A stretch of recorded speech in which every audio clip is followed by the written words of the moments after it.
Nel 1860 il Regno di Sardegna, grazie alla seconda guerra d'indipendenza, aveva annesso gran parte del nord Italia.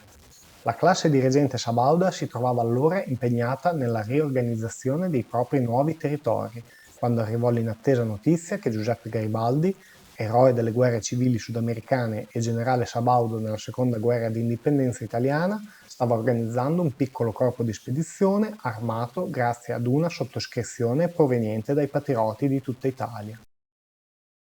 L'atteggiamento sabaudo rimase ambiguo. Se da un lato il governo non fermò Garibaldi per non compromettersi agli occhi dei patrioti italiani, dall'altro i piemontesi sequestrarono al generale i moderni armamenti acquistati grazie alle sottoscrizioni, costringendolo ad armare i suoi combattenti con fucili di qualità inferiore e più a buon mercato.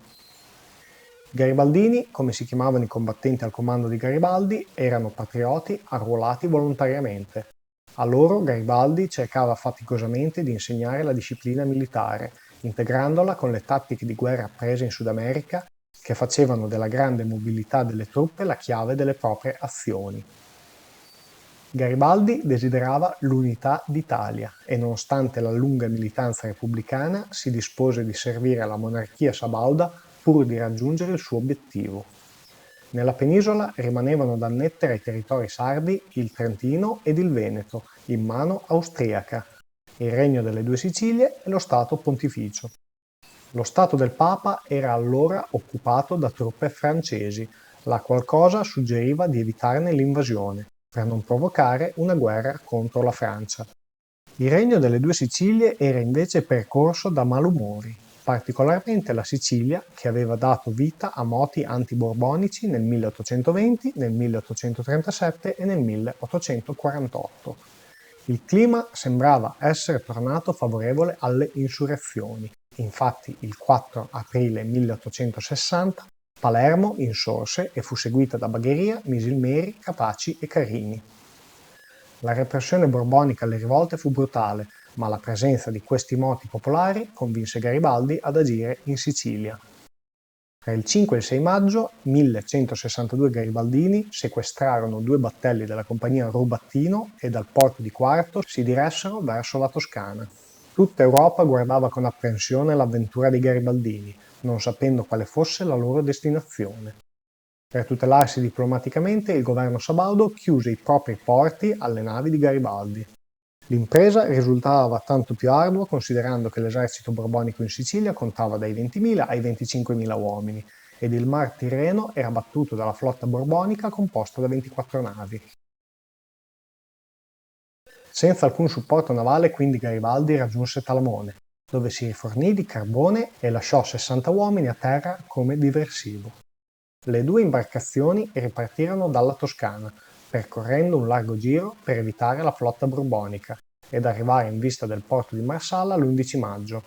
Garibaldi riuscì quindi a sbarcare il suo corpo di spedizione prima che la flotta borbonica riuscisse ad intervenire per impedirglielo. Il 12 maggio i garibaldini si diressero verso Salemi, dove arrivarono il 13. Intanto il piccolo contingente iniziava a radunare volontari provenienti da tutta la Sicilia, aumentando i propri effettivi a 1500 uomini. Il grosso dell'esercito borbonico si stava radunando a Palermo, poiché si temeva un'altra insurrezione in quella città, mentre un contingente di circa 2000 uomini era avanzato in esplorazione da Calatafimi verso Pianto dei Romani, dove incontrò il 15 maggio i garibaldini. La convinzione di trovarsi di fronte ad un gruppo di ribelli malarmati e disorganizzati indusse il maggiore borbonico Sforza ad attaccare. Garibaldi era ben conscio della necessità per il morale delle truppe di iniziare la campagna di conquista della Sicilia con una vittoria, così respinse fermamente le proposte di ritirata dei propri sottoposti e si mostrò deciso a vincere quella scaramuccia a tutti i costi. I garibaldini erano veterani delle guerre d'indipendenza ed attesero con freddezza l'avvicinarsi del nemico per fare fuoco a colpo sicuro e procedere poi all'assalto all'arma bianca. Questa tattica appiattiva l'inferiorità d'armamento dei garibaldini, che riuscirono a respingere i borbonici verso le loro posizioni iniziali, per poi ritirarsi verso Calatafimi, nonostante la superiorità numerica. Garibaldi a questo punto marciò verso Palermo e il 18 sostò a Partinico. La sua situazione non era però ottimale. poiché disponeva ancora di poche truppe, e a peggiorare la sua situazione una sortita dell'esercito borbonico guidato dal colonnello von Meckel sbaragliò il 21 maggio uno dei principali sostenitori siciliani di Garibaldi, col suo seguito di insorti nei pressi di Monreale. Il 24 maggio von Meckel mosse contro Garibaldi, con circa 3.000 uomini. Al generale Nizzardo non restava che ritirarsi verso Corleone.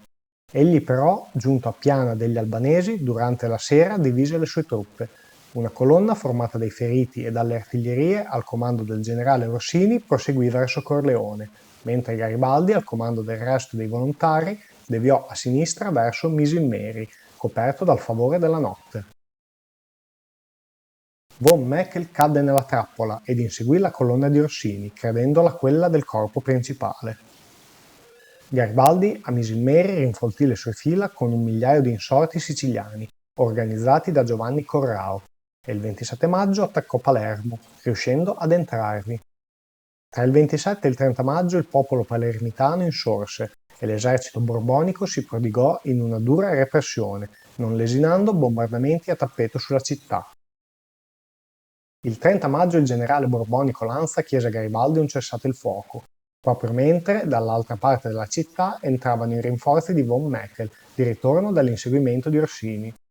Lanza e Garibaldi concordarono un armistizio, poiché le guarnigioni borboniche asserragliate a Palazzo Reale e Castello a Mare iniziavano a scarseggiare di viveri e munizioni. Il 31 maggio anche Catania insorse, ed anche qui le truppe borboniche si prodigarono in una dura e violenta repressione, ma dovettero abbandonare la città il 3 giugno. Tutto ciò mentre Garibaldi formava il governo dittatoriale della Sicilia, composto tra gli altri da Francesco Crispi, e tra il 6 e il 17 giugno le truppe borboniche evacuavano Palermo per resistere a Messina.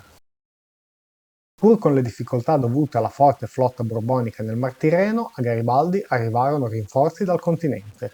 Assieme ai rinforzi arrivarono anche i suoi preziosi generali.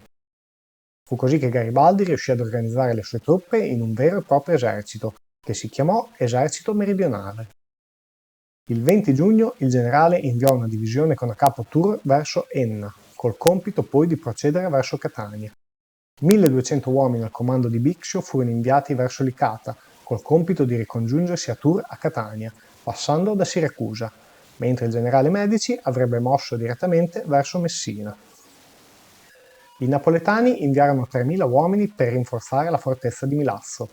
Il generale Medici, che stava avanzando, riuscì a frapporsi tra Milazzo e Messina. Garibaldi, informato della situazione, raggiunse il proprio generale, con 1.200 volontari di rinforzo, e si preparò a dare battaglia il 20 luglio.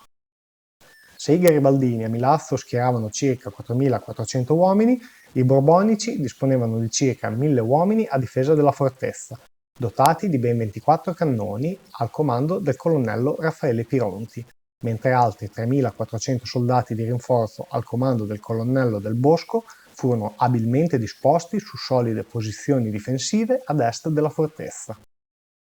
Lo scontro fu durissimo e si protrasse per più di 6 ore. I napoletani, superiori in artiglieria, bombardarono dalla fortezza tutto il giorno i garibaldini, che subirono pesanti perdite. La situazione fu sbloccata dall'arrivo della nave da guerra Tucherì, una corvetta borbonica ammutinata e passata alla causa piemontese.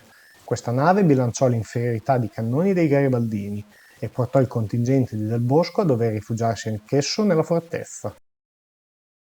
La giornata costò però carissimo ai garibaldini, che costretti a combattere in posizioni svantaggiose lasciarono sul campo più di 800 uomini, tra morti, feriti e prigionieri, a fronte di meno della metà delle perdite da parte borbonica. Il 21 luglio il ministro della guerra napoletano e il generale Medici firmarono un accordo che consentiva alle truppe borboniche in Sicilia di passare indisturbate sul continente.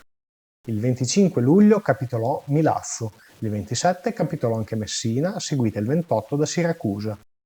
La Sicilia era in mano a Garibaldi, che iniziò subito a prodigarsi per portare la guerra sul continente e realizzare il suo sogno dell'unità territoriale italiana.